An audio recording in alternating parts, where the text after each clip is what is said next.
ஆண்டவரும் உலக இரட்சகருமாகிய இயேசு கிறிஸ்துவின் நல்ல நாமத்தினால் இந்த நல்ல கால வேளையிலே உங்கள் யாவரையும் வரவேற்பதிலே உங்கள் யாவரோடும் கர்த்தருடைய ஆவியானவர் பேசட்டும் என்று நான் ஆசைப்படுகிறேன். எனக்கு பிரியமான என் அன்பு தேவச்சனமே, ஒருவேளை இந்த உலகம் இந்த ஏப்ரல் மாதம் என்று சொன்னால் இந்த முதல் தேதி முட்டாள்கள் தினம் என்று சொல்கிறார்கள். அது ஏன்னு தெரியல. ஆனா ஆண்டவருடைய வார்த்தை சொல்லுது, ஒவ்வொரு நாளும் அவர் நல்லது என்று கண்டார். அல்லேலூயா, அல்லேலூயா. ஆண்டவர் ஒவ்வொரு நாளை படைத்து ஒவ்வொரு நாளும் உண்டாக்கி இது நல்லது, இது நல்லது, இது நல்லது என்று கண்டார். எனக்கு பிரியமான என் அன்பு தேவச்சனமே, இந்த முதலாவது நாளில் கர்த்தர் நம்மை ஒன்று கூட்டி வைத்திருக்கிறார். கர்த்தர் நம்மோடு கூட பேசுவாராக. ஆமென், ஹல்லேலூயா. நான் விரும்புகிறேன் தேவன் என்னோடு பேசுவாராக. நான் விரும்புகிறேன் தேவன் என்னோடு பேசுவாராக. நான் விரும்புகிறேன் தேவன் என்னோடு கூட பேசுவாராக. எனக்கு அன்பான தேவச்சனமே, யாத்ராகமத்தின் புஸ்தகம் 33ஆம் அதிகாரம் 14வது வசனம் இவ்விதமாய் சொல்லுகிறது. யாத்ராகமத்தின் புத்தகம் யாத்ராகமம் 33:14. அதற்கு அவர், என் சமூகம் உனக்கு முன்பாக செல்லும், நான் உனக்கு இளைப்பாறுதல் தருவேன் என்றார். ஹல்லேலூயா, ஹல்லேலூயா, ஹல்லேலூயா. இந்த 3 மாதங்களும் நீங்கள் என்னென்ன சூழ்நிலையில் நீங்கள் கடந்து போனீர்களோ தெரியாது. ஆனால் ஆண்டவர் இந்த 4வது மாதத்தில் உங்களுக்கும் எனக்கும் ஒரு நல்ல வார்த்தையை சொல்கிறார். அவர் உனக்கும் எனக்கும் ஒரு நல்ல வார்த்தையை சொல்கிறார். அவர் உனக்கும் எனக்கும் ஒரு அற்புதமான வார்த்தையை சொல்கிறார். என் சமூகம் உனக்கு முன்பாக செல்லும். ஹல்லேலூயா, ஹல்லேலூயா. அவரை முன்னிறுத்தி நீங்க பேசணும். அவரை முன்னிறுத்தி நாம ஊழியம் செய்யணும். அவரை முன்னிறுத்தி நாம் பிள்ளைகளை படிக்க வைக்கணும். அவரை முன்னிறுத்தி நாம தேவனுடைய சித்தத்தின்படி நம்முடைய குடும்பத்தை நடத்தணும். இயேசு நம்முடைய வாழ்க்கையில முன்னிறுத்தப்பட வேண்டும். ஹல்லேலூயா, ஹல்லேலூயா. செய்யறதெல்லாம் நம்ம செய்துட்டு நாம் ஆண்டவர் மேல பழிய போட்டுக்க கூடாது. செய்யறதெல்லாம் பண்ணிட்டு நாம ஆண்டவர் மேல பழிய போட்டுக்க கூடாது. இன்னைக்கு ஆண்டவர் உனக்கும் எனக்கு எச்சரித்து சொல்றாரு. உனக்கு எனக்கும் ஆசீர்வாதமான வார்த்தை சொல்றாரு. என் சமூகம் உனக்கு முன்பாக செல்லும். ஆமென். நம்பிக்கையுள்ளவர்கள் ஒரு சத்தமா ஒரு ஆமென் சொல்லுங்க. ஆமென், ஹல்லேலூயா. அதற்கு முன்பாக இருக்கிற 11வது வசனத்தை வாசித்து பார்த்தால் ஆண்டவர் மோசேயோடு முகமுகமாய் பேசினார். ஹல்லேலூயா, ஹல்லேலூயா. எனக்கு பிரியமான என் அன்பு தேவச்சனமே, மோசே இடத்திலே ஆண்டவர் முகமுகமாய் பேசினார். ஒருவேளை நாம யோசிக்கலாம், நம்மோடு கூட ஆண்டவர் முகமுகமாய் பேசணுமே, நம்மோடு கூட ஆண்டவர் முகமுகமா பேசணும். நமக்கும் ஆசை இருக்குது, எனக்கும் ஆசை இருக்குது. ஆனா வேதம் சொல்லுது, மோசே தேவனுடைய வீட்டில் எங்கும் உண்மையுள்ளவராய் இருந்தார். நம்மிடத்துல கர்த்தர் அந்த உண்மையை எதிர்பார்க்கிறார். நம்மிடத்துல கர்த்தர் அந்த உண்மையான மனுஷனை எதிர்பார்க்கிறார். உண்மையான மனுஷியா நீ, உண்மையான மனுஷனா நீ என்று எதிர்பார்க்கிறார். நம்மிடத்துல உண்மை, நம்ம தேவனிடத்துல உண்மையாக இருப்போம். தேவன் நம்மோடு கூட பேசுவார். ஆமென். முகமுகமாய் முகமுகமாய் முகமுகமாய் பேச அவர் விரும்புகிறார். இந்த காலங்களிலே இந்த வார்த்தையிலிருந்து நான் கற்றறிந்ததை நான் உங்களுக்கு சொல்லுகிறேன். நான் கற்றறிந்தது, என்னோடு கூட பேசினதை நான் உங்களுக்கு இன்னும் சற்று விரிவாக சொல்ல நான் விரும்புகிறேன். என்னன்னா, இந்த வார்த்தையில ஆண்டவரே சொல்லிட்டாரு, மோசே என் சமூகம் உனக்கு முன்பாக போகும். என் ஜனங்களை, அதாவது உன்னுடைய கைகளில் கொடுத்திருக்கிற இந்த எகிப்தின் அடிமை ஜனங்களை நீ கானானுக்கு கொண்டு வருவதற்கு நான் இந்த ஜனங்களுக்கு முன்பாக, உனக்கு முன்பாக என் சமூகத்தை கொண்டு போவேன். அநேக நேரங்கள் நம்ம செய்ய நம்முடைய ஜபத்துல ஃபெயிலியர் இல்லது, அல்லது நம்முடைய வாழ்க்கையில ஃபெயிலியர் நடந்ததுக்கு காரணம் என்ன தெரியுங்களா? நம்ம ஜெபிப்போம், உத்தரவு வரலனாலும் அந்த விஷயத்தை நம்ம செய்துருவோம். கர்த்தரிடத்துல கேட்போம், ஆண்டவர் அது ஓகே சொன்னாரோ இல்லையோ, அதுதான் தேவ சித்தம். நம்ம இறங்கிடுவோம். இன்னைக்கு நம்மை மாற்றிக்கிறோம். அதே அதிகாரத்துல ஒரு 15வது வசனத்தை நீங்க வாசித்து பார்த்தீங்கன்னா தெரியும். மோசேகிட்ட முகமுகமா ஆண்டவர் பேசிய மோசே ஒரு வார்த்தை சொல்லுவாரு, நீங்க எங்களுக்கு முன்னாடி போலனா நான் கட்டாயம் போக மாட்டேன், நான் கட்டாயம் நான் காணாமல போக மாட்டேன், இந்த ஜனங்களை நடத்த மாட்டேன். நம்முடைய வாழ்க்கையில தேவன் பேசுகிற வரைக்கும் நாம் காத்திருக்கிறோமா? இந்த நாளிலிருந்து நாம் தேவ சத்தத்தை கேட்க காத்திருப்போம். அல்லேலூயா. தேவ சித்தம் நம்முடைய வாழ்க்கையில நடைபெறுவதை காத்திருப்போம். மனிதர்கள் ஆயிரம் சொல்லலாம், உலகம் ஆயிரம் நமக்கு அறிவுரை கூறுற மாதிரி இருக்கலாம். தேவன் சொன்னாரா? தேவன் இதை செய் என்று சொன்னாரா? தேவன் இங்கே போய் என்று சொன்னாரா? தேவன் இந்த காரியத்தை செய் என்று சொன்னாரா? தேவன் சொல்லாததை தயவு செய்து நீங்கள் ஒரு காலம் ஏற்றுக்கொள்ளாமல் இருப்பீர்களா? இங்க மோசே அதுதான் சொல்றாரு, அப்பா இல்ல, உங்க சமூகம் முன்னாடி போனாதான் அந்த ஸ்டெப்பை எடுத்து வைப்பேன், இல்லைன்னா அந்த ஸ்டெப் எடுத்து வைக்க மாட்டேன். நம்ம சில நேரம் எடுத்து நம்ம ஜெபம் பண்ணுவோம், கேட்டு கேட்டு பார்ப்போம், அது நடக்குன்னா அது தேவ சித்தம் இல்லை போல இருக்கு. நாமளே முடிவு பண்ணிடுவோம் இது தேவ சித்தம் இல்லை, நாமளே முடிவு பண்ணிடுவோம். ஆண்டவருடைய வார்த்தை சொல்லுது, என் சித்தத்தின் படிக்க, தேவனுடைய சித்தத்தின் படிக்க, தேவ சித்தத்தின் படி கேட்கும் போது தான் தேவன் நமக்கு அற்புதங்களை செய்வார். ஆமென். அல்லேலூயா. நாம நம்ம விருப்பத்தை ஆண்டவர்கிட்ட ஒப்பு கொடுக்கிறது. நமக்கு நல்ல வேத வசனம் சிலதெல்லாம் தெரியும், நீதிமான் விருப்பத்தை நிறைவேற்றுவேன் என்று கர்த்தர் சொன்னாரே, உண்மைதான். ஆனா தேவனுக்கு விருப்பம் இல்லாத நம்முடைய வாழ்க்கையில நடக்க இந்த கால வேலையில நான் இந்த வார்த்தைகளை நான் தியானித்துக் கொண்டிருக்கும் போது அந்த இந்த வசனத்தின் கடைசி பகுதியில ஒரு வார்த்தை இருக்கும், நான் உனக்கு அப்ப நம்முடைய இருதயமோ இளைப்பாறுதல் இல்லாம அங்கலாய்த்துக் கொண்டிருக்கிறது. நம்முடைய தேவைகளுக்காக அங்கலாய்க்கிறது, நம்முடைய பிரச்சனைகளுக்காக அங்கலாய்க்கிறது. எனக்கு வேற மாதிரி தோணுச்சு இந்த வார்த்தையை நான் அப்படியே தியானிக்கும் போது எனக்கு வேற மாதிரி தோணுச்சு. இளைப்பாறுதல், ஒருவேளை வாழ்க்கையில் இது கடைசி இளைப்பாறுதலின் வார்த்தையோ, ஒருவேளை இதோடு கூட முடிஞ்சு போயிருமோ? ஆமா, இதோடு கூட எது முடியும்னா உங்க பிரச்சனை முடியும். அல்லேலூயா. இதோடு கூட உங்க போராட்டம் முடியும், இதோடு கூட உன் நிந்தை முடியும், இதோடு கூட உன் அவமானம் முடியும். அவர் உனக்கு முன்பாக போனால் இதோடு கூட உனக்கு விரோதமாய் வேண்டி நிற்கிற சத்துக்களின் வல்லமைகள் அழிக்கப்படும். கர்த்தர் உனக்கு இளைப்பாறுதலை தருவார். அல்லேலூயா. என்ன சொல்ற ஆண்டவரே, இந்த இளைப்பாறுதல் என்ற வார்த்தை ஒருவேளை என் வாழ்க்கையின் பயணத்தில் இது இளைப்பாறுதலின் காலமா என்று பேசிக் கொண்டிருக்கும் போது கர்த்தர் சொன்னார், ஆமா, இது உன்னுடைய வாழ்க்கையில இளைப்பாறுதலின் நாள். சத்துக்களின் மத்தியிலிருந்து உனக்கு ஒரு இளைப்பாறுதலை நான் தருவேன். அல்லேலூயா. உன்னத சொல்ல, உன் ஜெபத்துக்கு ஒரு இளைப்பாறுதல் உண்டு, உன் வேண்டுதலுக்கு ஒரு இளைப்பாறுதல் உண்டு, உன் ஊழியத்தில் ஒரு இளைப்பாறுதல் உண்டு, உன் பிள்ளைகளுடைய அங்கலாய்ப்பில் ஒரு இளைப்பாறுதலை நான் தருவேன் என்று கர்த்தர் சொன்னார். எனக்கு பிரியமான என் தேவ ஜனமே, நீ பல ஆண்டுகளாக நீ ஜெபித்த ஜெபத்திற்கு அல்லது பல வருஷங்களாக நீ போராடின போராட்டத்திற்கு கர்த்தர் இன்றைக்கு உன்னுடைய வாழ்க்கையில் ஒரு இளைப்பாறுதலை தருகிறார். ஆமென். அல்லேலூயா. அல்லேலூயா. இது இளைப்பாறுதலின் ஆண்டு, இது இளைப்பாறுதலின் மாதம். இன்னிலிருந்து ஒரு மாதத்துக்கு, இன்னிலிருந்து உங்களுடைய வாழ்க்கையில ஒவ்வொரு நாள் கர்த்தர் ஒரு இளைப்பாறுதலை தருவாராக. ஆமென். சொல்ல மாட்டீங்களே, இளைப்பாறுதல்னா இந்த செத்து போன மனுஷனுக்கு சொல்லுவாங்க இல்லையா, அவர் இளைப்பாறுதலுக்கு பிரவேசித்தார். அங்க போயிடாதீங்க. உன் போராட்டம், நிந்த, கண்ணீர், கவலை எல்லாவற்றுக்கும் இன்னைக்கு கர்த்தர் ஒரு முற்றுப்புள்ளி வைக்கிறார் என்று விசுவாசி. ஆமென். அல்லேலூயா. அல்லேலூயா. இப்பதான் நிம்மதியா இருக்கிறேன் சொல்லுவாங்க பாருங்க, நிம்மதியா இருக்கிறையா, ஒரு நிம்மதி பெருமிச்சு விடுகிற அளவுக்கு கர்த்தர் வாழ்க்கையில் ஒரு இளைப்பாறுதலை தருவாரா. ஆமென். அடுத்ததாக ஏசாயா 41:10 வேகமாக கொண்டு போகிறேன். ஏசாயா 41:10, நீ பயப்படாதே, நான் உன்னோடு இருப்பேன், திகையாதே, நான் உன் தேவன், நான் உன்னை பலப்படுத்தி உனக்கு சகாயம் பண்ணுவேன், என் நீதியின் வலது கரத்தினாலே உன்னை தாங்குவேன். அல்லேலூயா. ஹல்லேலூயா. உனக்கு இளைப்பாறுதல் தருவேன் என்று சொல்லிட்டு உன்னை அம்போடு விட்டு போகிறவர் அல்ல.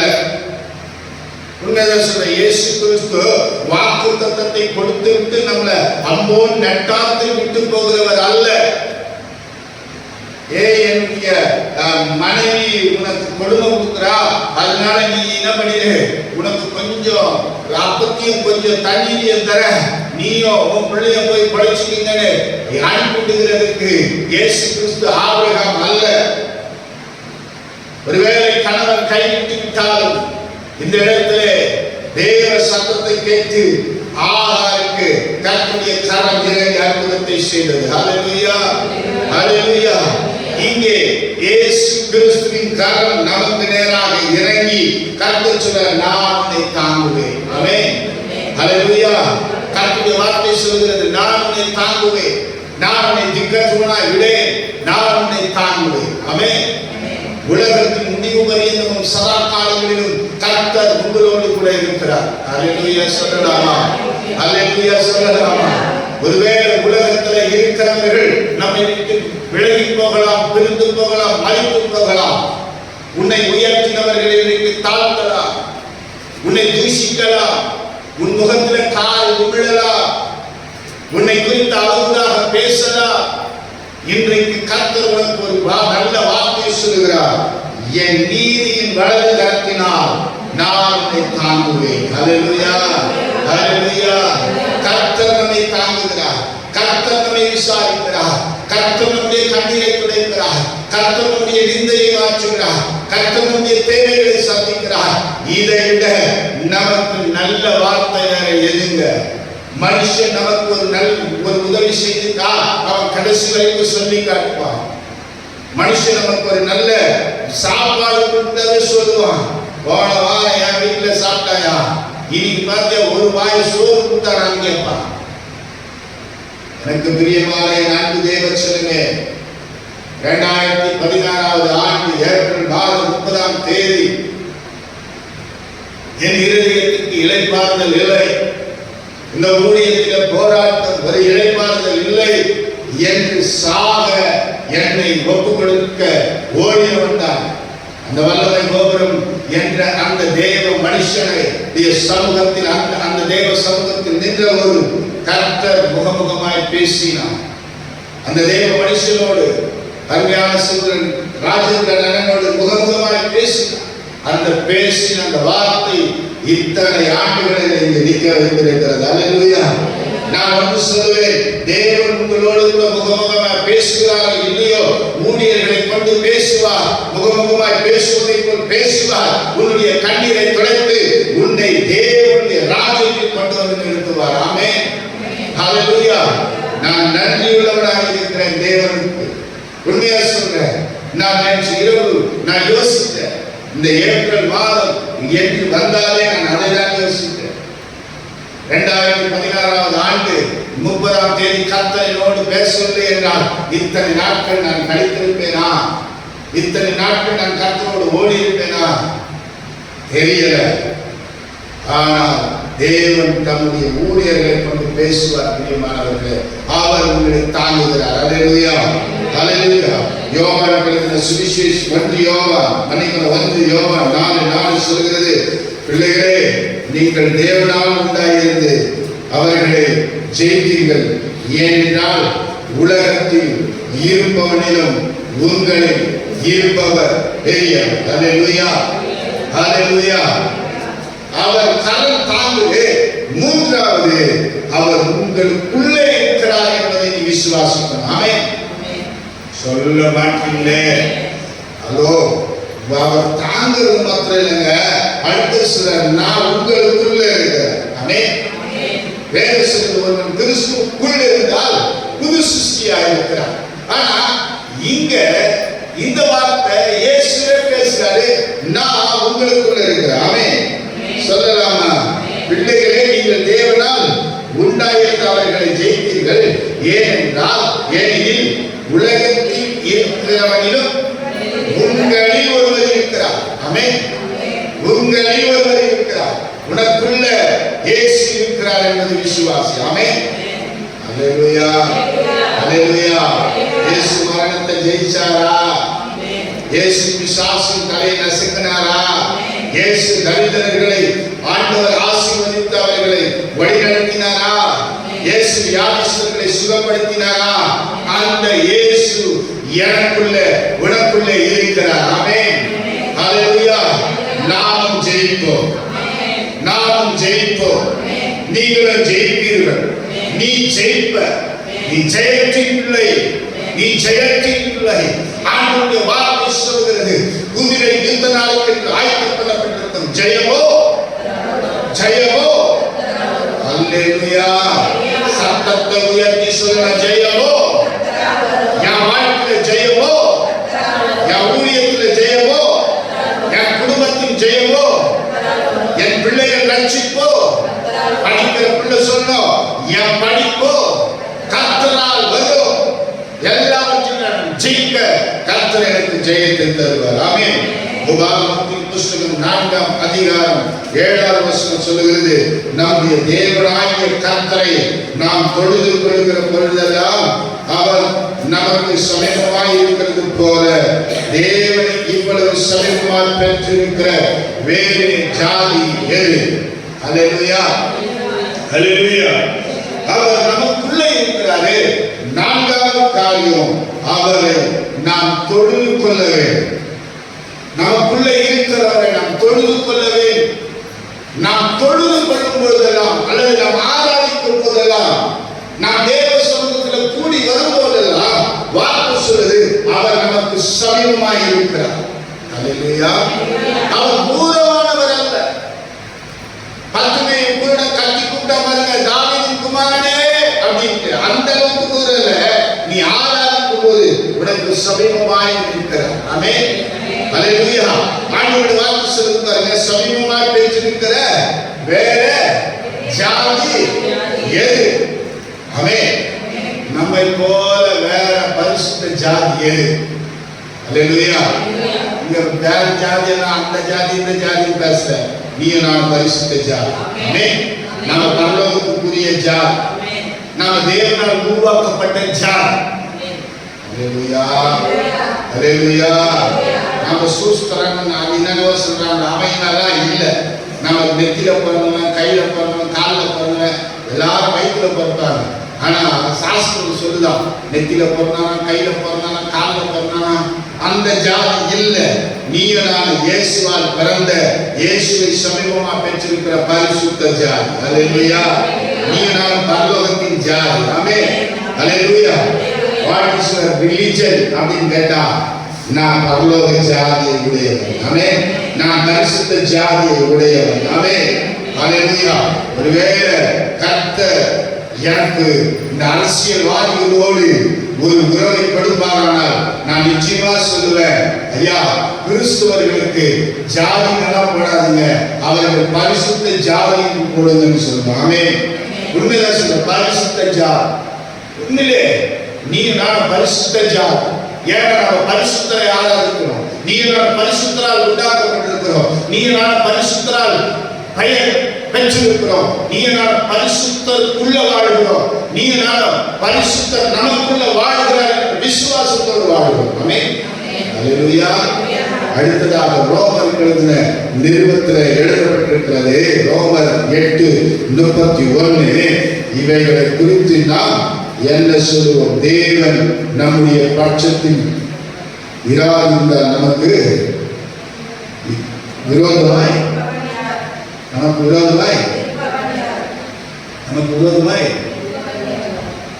சத்தமா சொல்லுங்க. நமக்கு விரோதமா யார் நிற்க முடியும்? தேவன் பட்சத்தில் இருக்கிற நமக்கு விரோதமா யார் நிற்க முடியும்? ஒருவேளை போன மாசம் வரைக்கும் அல்லது நேற்று வரைக்கும் போராடினவர்கள், ஆண்டவர் சிலர் உன்னோடு கூட போராடினவர்களே இனி தேடி காணாதிருப்பார். ஆமென். அல்லேலூயா. உண்மையாக சொல்ற, அவன் தேடாலும் கிடைக்க மாட்டான். இன்னைக்கு தேவனுடைய சத்தியத்தை சத்தியமாய் போதிக்க கர்த்தர் திருப்பி தந்து இருக்கிறார். ஆண்டவருடைய வார்த்தை சொல்லுது, அவனோடு கூட போராடுகிறவர்களை நீ காணாமல் இருக்க. பட்சத்தில் நமக்கு விரோதமாய் நிற்பவன் யார்? ஏன்னா நீ தேவனுடைய பட்சத்தில் நிற்கும்போது உன்னுடைய பட்சத்தில் உனக்கு விரோதமாய் யார் நிற்க முடியும்? நிற்குவாங்களா? அல்லேலூயா. சொல்ல மாட்டீங்க. அல்லேலூயா. ஒரு சின்ன எறும்பு சாப்பீஸ் எடுத்து அப்படி பொருள் போட்டா அந்த சாப்பீஸை தாண்டி எறும்பு வரதில்லை. இந்த கொசு அந்த வத்தியை கொடுத்துனா திரும்பி அந்த இடத்துக்கு கொசு வரதில்லை. இதெல்லாம் நல்லா நம்ம கவனிப்போம். கவனிக்கிறீங்களா இல்லையா? நான் கவனிச்சு பார்த்துருக்கேன். ஆனா தேவனுடைய பிள்ளைகளுக்கு விரோதமா ஒரு கூட்டை எடுத்துச்சுன்னா அதுக்காக நம்ம பல நேரம் பயந்து குழம்பி ஏன்டா எனக்கு இப்படி நடக்கிறதில்லை, ஏன்டா எனக்கு அப்படி ஆகிறதில்லை, ஏன்டா இன்னைக்கு கர்த்தர் சொல்றாரு, உனக்கு விரோதமாய் நிற்பவன் யார்? ஆமென். சொல்லுங்க விசுவாசத்தோடு. எனக்கு விரோதமாய் ஒருவனும் நிற்க முடியாது. ஏன்னா கர்த்தரின் பட்சத்தில் இருக்கிறார். அல்லேலூயா, அல்லேலூயா. உலகத்தில் இருப்பவனிலும் என்னில் இருப்பவர் அப்ப பெரியவர் எனக்குள்ள இருக்கும்போது எனக்கு விரோதமா யார் வாயை திறக்க முடியும்? சொல்லுங்களேன். யார் வாயை திறக்க முடியும்? யார் வாயை திறக்க முடியும்? திறந்தாலும் ஆண்டவர் வாய்க்கு ஒரு சிப்பு கொடுத்துருவார். அல்லேலூயா, அல்லேலூயா. வேதத்தில் இருக்கு சிப்பு போட்டு வாயை அடைச்சது. சரியா? வேதத்தில் இருக்கு. தேவ ஜனங்களுக்கு விரோதமாய் கொந்தளிக்கிறார். ஒரு கூட்டம் ஜனம் எழுது, ஒரு கூட்டம் ஜனம் பேசு. அப்படியே ஒன்றுமா போனார். அவ்வளவுதான். அவங்க எங்க போனாங்கன்னே தெரியாது. கோலியாத்தை நம்பி ஒரு கூட்டம் ஜனம் ஓடி வந்துச்சுதான். கோலியாத்தை வெட்டப்பட்ட உடனே அந்த கூட்டம் எங்க போச்சு? அமலேக்கியர்கள் எழுப்பினார்கள். எங்க போனாங்க? காலம். கல்லெறிந்து கொண்டார்கள். தேவாலயம் எங்க போனாங்க? காணோம். பவுலை தூக்கி கடல்ல போட்டாங்க. எங்க போனாங்க? காணோம். யோவான் ஸ்நானத்துல தலையை வெட்டினாங்க. எங்க போனாங்க? காணோம். யோவான எரிகிற அந்த கொதிக்கிற எண்ணெய் கொப்பல்ல போட்டாங்க. எங்க போனாங்க? காணோம். விரோதமாக எழுப்பினார்கள் தான். ஆனால் கர்த்தருடைய பட்சத்தில் நின்றவர்கள் அல்லது கர்த்தர் அவர்கள் பட்சத்தில் நின்றார். கிறிஸ்துக்குள் அவர்கள் வாழ்ந்தார்கள். கிறிஸ்து அவர்களுக்குள் வாழ்ந்தார். அதனாலதான் வேதத்தில் இன்று வரைக்கும் அவர்கள் பெயர் பெற்றிருக்கிறார்கள். அல்லேலூயா, அல்லேலூயா. சத்துருக்களின் பெயர் இருக்குதா? யோசித்து பாருங்க. இல்லவே இல்லை. அவர்களுடைய சரித்திரத்தை நாம் இன்று வரைக்கும் பேசிக் கொண்டிருக்கிறோம். ஆகினால் கர்த்தரும் பட்சத்தில் இருக்கிறார். பயப்பட வேண்டிய அவசியம் இல்லை. யோபு 1:10-11 வரைக்கும் வாசித்து பார்த்தீங்கன்னா தெரியும். அந்த 2 வசனத்தை யோபுக்கும் கர்த்தருக்கும் அவ்வளோ பெரிய கணக்கு. யோபுவை குறித்து கர்த்தர் சாட்சி கொடுக்கிறார். கர்த்தர் மாத்திரமல்ல, பிசாசும் வந்து சாட்சி கொடுக்கிறது. நீ அவனை வேலி அடைத்து பாதுகாத்திருக்கிறீர். அல்லேலூயா. உனக்கு சத்துரு இருப்பது நல்லது. சொல்ல மாட்டீங்க. உன்னையால் இவ்வளோ நேரம் எதிர்த்து நிற்பவன் யாருன்னெல்லாம் பேசிட்டு இப்போ சத்துரு இருக்கிறது நல்லதுன்னு சொல்றீங்களேன்ற மாதிரி நிலமாங்க. ஏன்னா உங்களை குறித்து அவர்கள் தான் சாட்சி சொல்ல போகிறார்கள். என்ன சொல்லி? இவர்களோடு கிறிஸ்து இருக்கிறார். அல்லேலூயா. நீங்க யோபுவை பார்த்து பிசாசு அப்படிதான் சொல்றான். அவனை நீ வேலி அடைத்து பாதுகாத்து வைத்திருக்கிறேன். அவனுடைய பிள்ளைகள் எல்லாம் நீ பாதுகாத்து வைத்திருக்கிறேன். நீங்க யோபுவை போல கர்த்தரோடு கூட நடக்கிறவர்களாய் மாறுங்கள். அல்லேலூயா. உன்னை குறித்து உன் சந்ததிகளை குறித்து கர்த்தர் நல்ல சாட்சி கொடுக்கிறார். இயேசுவின் நாமத்தினால நற்சாட்சி பெற்றவர்களாக கடைசியாக ஒரு வார்த்தை நான் சொல்லி முடிக்கட்டும். ஏசாயா எழுதின தீர்க்கதரிசன புத்தகம் 56:1 வாசிங்க. ஏசாயா 56:1 இருக்கிறான் இல்லையா? ஏசாயா தீர்க்கதரிசன புத்தகம்.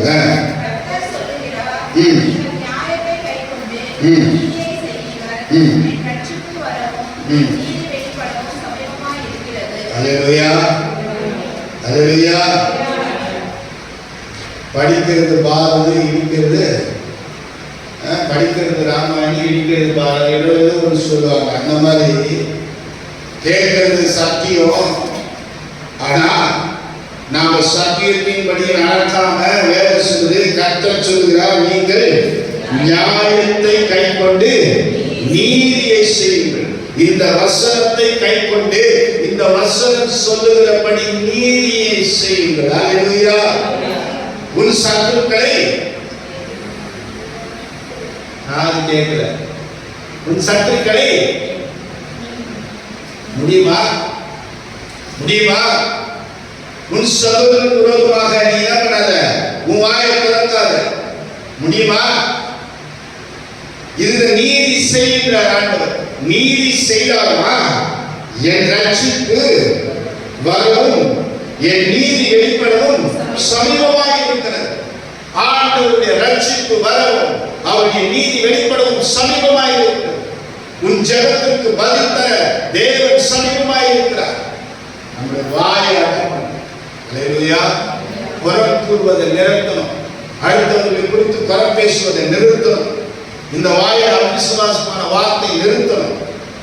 உண்மையிலே சொல்ல, இந்த வாயில பேசுவதற்கு அவிசுவாசமான வார்த்தை அது எங்க நடக்க போகுது? இது எங்க நல்லா போகுது? அந்த மாத்திரை சாப்பிட்டது நல்லா இருக்கும். அந்த இதை சாப்பிட்டது நல்லா இருக்கும். எனக்கு பிரியமான என் அன்பு தேவச்சனமே, வேதத்தில் உள்ள ரகசியங்களை நீங்கள் நன்றாய் அறிந்து ஆராய்ந்து பார்த்தால், இந்த வார்த்தையில நீ கொஞ்சம் பிசகி போயிட்டா, தவறி போயிட்டேனா, தேவனுடைய நீதியை விட்டு விலகிறன்னு அர்த்தம். கர்த்தர் சொல்லிட்டார், கர்த்தர் சொல்லி இருக்கிறார். கர்த்தர் சொன்ன நீதியில நிலைத்து நின்று. ஆமென். அவர் வெளிப்பட சமீபமாய் இருக்கிறார். உங்க வாழ்க்கையில் அவர் வெளிப்பட சமீபமாய் இருக்கிறார். அல்லேலூயா. உன் ஜபத்தில் அவர் வெளிப்பட சமீபமாய் இருக்கிறார். உன் குடும்பத்தில் அவர் வெளிப்பட சமீபமாய் இருக்கிறார். இந்த ஊழியத்தில் அவர் வெளிப்பட சமீபமாய் இருக்கிறார். அல்லேலூயா. அல்லேலூயா. கர்த்தருடைய வெளிப்பாடுள்ள பிள்ளைகளாய் நீங்கள் மாறுவீர்களா? இயேசு நல்ல நாமத்தில் ஒரே ஒரு வார்த்தையை நான் சொல்லி நான் முடிக்கிறேன். யாத்திராகமம் 33:14 சொல்கிறது, அதற்கு அவர், என் சமூகம் உனக்கு முன்பாக செல்லும், நான் உனக்கு இளைப்பாறுதல் தருவேன். அல்லேலூயா. அல்லேலூயா. கர்த்தர் நமக்கு இளைப்பாறுதல் தருவாராக. கர்த்தர் நமக்கு முன்பாக செல்வாராக. இருக்கிற இடங்களில் உடலால் படியிட்டு, நல்ல தகப்பனை, நல்ல காணொலிகளுக்காக நன்றி. உன் சமூகம் எங்களுக்கு முன்பாக செல்வதாக. இயேசுவின் நாமத்தினால் இந்த சமூகத்தினால் நாங்கள் இளைப்பாறுதல் பெற்றவராய் இருக்க எங்களுக்கு கிருபைத்தார். இந்த சத்தியத்தை கேட்ட அல்லது இந்த சத்தியத்தை கேட்டுக்கொண்டிருக்கிற ஒவ்வொருவர் மேலும் உங்களுடைய சமூகம் உண்டாக செல்லட்டும். ஒவ்வொருவரும் தேவனுடைய இளைப்பாறுதலை காண்பார்களாக. இயேசு கிறிஸ்துவின் நல்ல நாமத்தில் ஜெபிக்கிறோம் எங்கள் ஜீவனுள்ள நல்ல பிதாவே. ஆமென். ஆமென். ஆமென்.